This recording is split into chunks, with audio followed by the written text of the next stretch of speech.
Hi there, I'm Chesh from Centennial Games, and today I'm going to be running through a quick tip on prototyping player boards, player markers for demo games.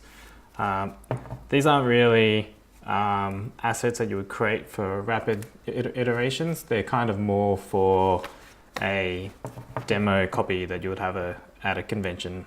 Almost final art, but still in the playtesting phase. There's something that looks a bit nicer, a bit closer to the actual components that you would have in the game, but not fully paid components from GameCrafter. This is art for my new game, Forge of Eden, and the characters here are assets from the one of the Humble bundles. So not final art for my game. So what we're going to be is making one of these. We've got 3 of them already. There's going to be 7 characters in total. I've got 3 more here that I need to make, and a 4th one over here. These are the blank boards, and we're going to be using these blank boards as a guide to cut one more board. So what we're going to be doing is, instead of ruling this up, because it doesn't really need to be the exact dimensions, it just needs to feel right in your hand. So when you hold them together, when you put pressure, you can see that the thicknesses, the width and the height are the same. So we're going to be using the pre-existing board as a template. The way we're going to be doing that is this is the piece we're going to be cutting out, and this is our template. We're going to be using another board and applying pressure up against the side, and then placing this board and pushing pressure this way. And when you can't push it anymore, you know that this edge is in an alignment with this edge.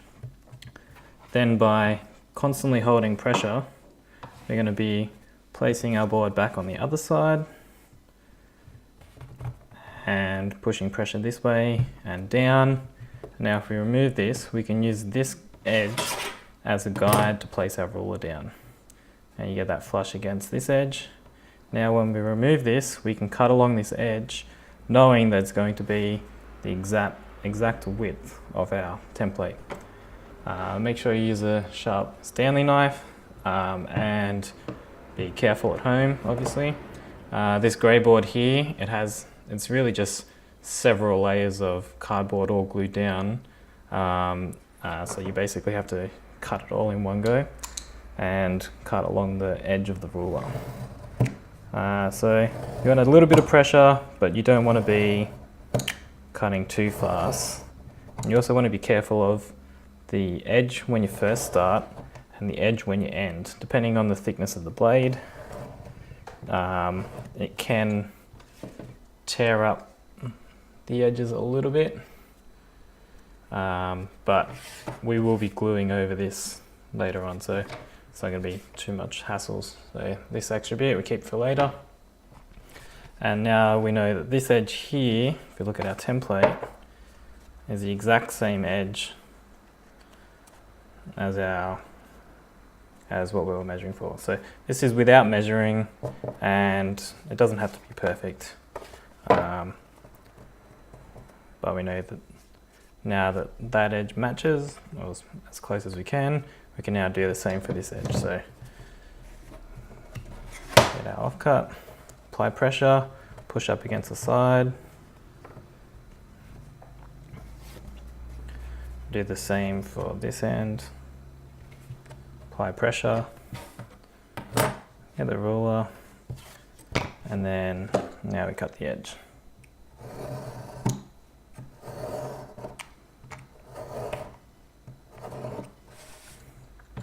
There we go. So now this newly cut piece should match our template pretty close. It doesn't, as I said, it doesn't have to be perfect, but it just has to be pretty close so that you want it to look as professional and finished as you can. So now we've got our 7 characters. These 4 are done. We'll get one of our characters here, and we're going to be gluing that on the top. So get this out of the way, get rid of this. And here's our character. So the way this was designed in Photoshop, the way I laid it out, is as you can see there's small trim marks here in each corner.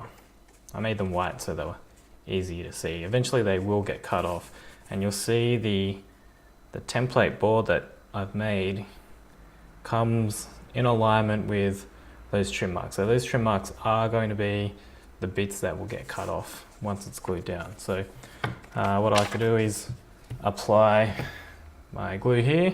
I use this Blue Magic Yoo-hoo.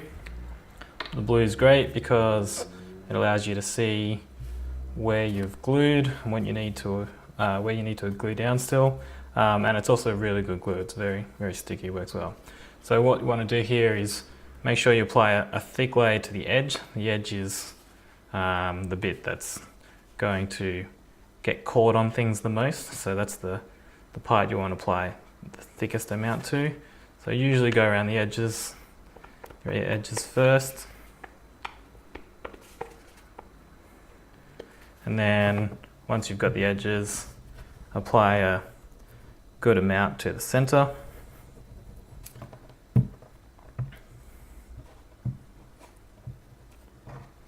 So now I've got the glue on the base. I put a fairly decent amount on.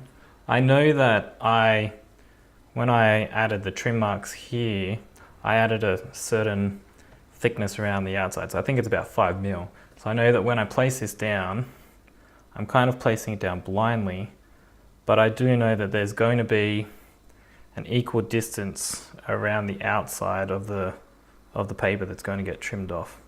So I can push it in, I can look and double check to make sure if this side's a bit thicker, I can push this way a little bit. You don't want to apply too much pressure at the start. You want to get it in a good enough position, and you can push down now. I suggest getting a seam roller. I think they're about 20 bucks from Bunnings, and you can just apply a bit of pressure.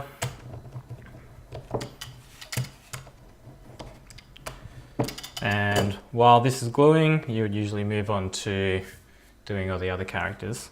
You don't have to. This glue is pretty good. You can cut it straight away if you want, but depending on the glue that you use, the paper could still be a bit wet.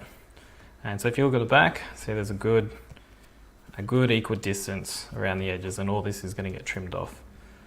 And if you look here at the trim marks, it's right on this edge here. So now I get my scissors. I just use these. These are very light scissors that what you want to do is you want to use the edge of the board here to guide this part of the scissor.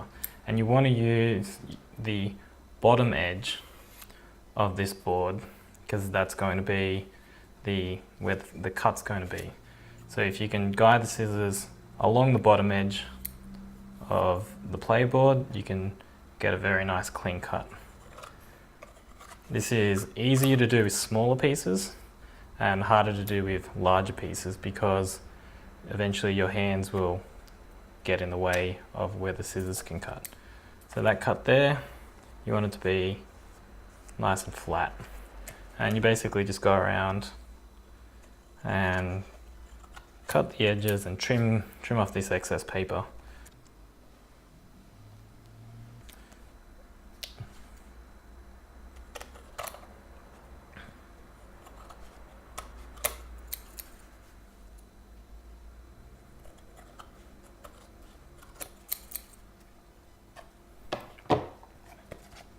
Now that that's cut, you can see, can't see any trim marks, and now it looks the same as the others. So I'll just show you how to do it one more time. I'll show you the back. Get your glue out again. Remember, lots of glue on the edges.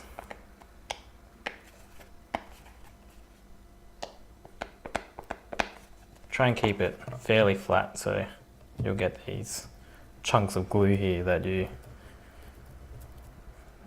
don't want, because that will leave a bump in the final player board. Get your guy, make sure he's facing upwards, the orientation's right, and she's facing upwards. And then placing it down, once again, small barrier around the outside of equal distance. As I said, it's about, I know it's 5 mil because that's what I set it up for in the Photoshop file. Don't apply any pressure, so you can move it around a bit and then push down. Give it a roll. And now I can just cut it. Sometimes you get a little bit of glue, excess glue here. You can use an offcut to just give it a wipe. If you clean it, then you don't get as much glue on your scissors. And then you can just cut straight away.